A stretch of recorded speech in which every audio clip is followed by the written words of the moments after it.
ہمارا کلچر ہے ہندو، ہم لوگ ہندو سے مسلمان ہوئے۔ میں نے کچھ اپنے پرانے کتابیں نکلوائیں 1878 انگریزوں نے جو بندوبست کیا تھا زمینوں کا، تو وہ میں پڑھ رہا تھا، اس میں کہیں بیٹی کے نام جائیداد نہیں تھی،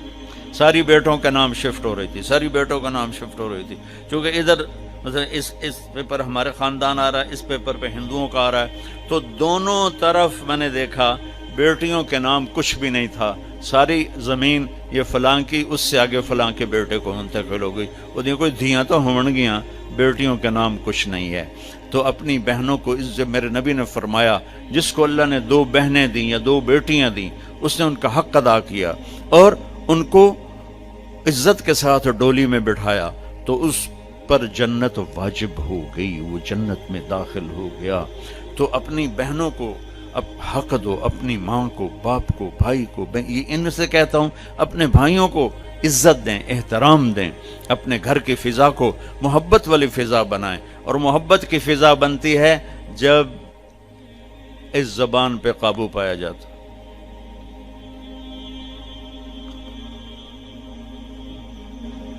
ہماری ایک دھوبن تھی ماسی شریفہ،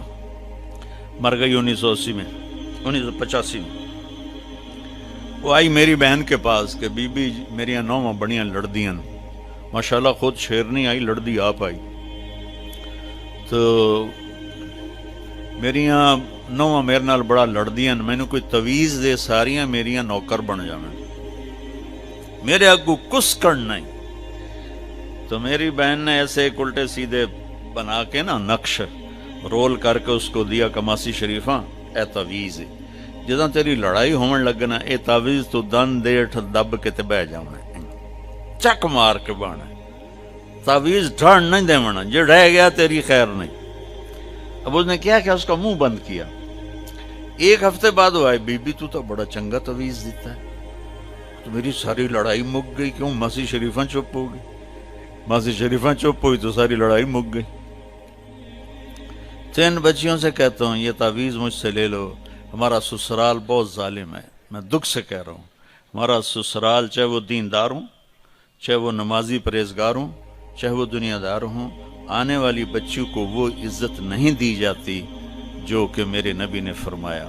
میرے نبی نے فرمایا میرے مدینے کے صحابہ بڑے اچھے لوگ ہیں، جب کسی کی بیٹی کو بیاہ کے لاتے ہیں تو اس بچی کو یہ احساس ہی نہیں ہونے دیتے کہ ماں باپ کے گھر میں ہے یا سسرال کے گھر میں۔ اور ادھر وہ ساس سسر کی ایسی چلتی ہے جنگ، اور وہ بیٹے کو ابھار آگے، بیٹا بھی بیوقوف ہوتا ہے، میری ماں دے گو تو نہیں بولنا، میری ماں دے گو، وہ تو سن تو لے، شاید تیری ماں ہی کو ڈھیر کھپ کھلا رہے ہوں۔ ہاں تیری بیوی غلط کرے تو بیوی کو سمجھا، تیری ماں غلط کرے تو ماں کو سمجھا۔ اللہ کے واسطے بچوں، میں آپ کو گھر کی زندگی سمجھا رہا ہوں، یہ کوئی خطیب نہیں بتاتا ہے، میں آپ کو گھر کی زندگی، ان سب کی شادیاں ہونے والی ہیں، آپ سب کی۔ اپنے گھر کو جنت کا نمونہ بنانا ہے تو زبان کے بول کو میٹھا کر لو، غصے میں بھی ایسا بول نہ بولو کہ زبان سے نکلا ہوا بول اگلے کو چھلنی کر کے رکھ دے اور اگلے کو ساری رات رولاتا پھرے۔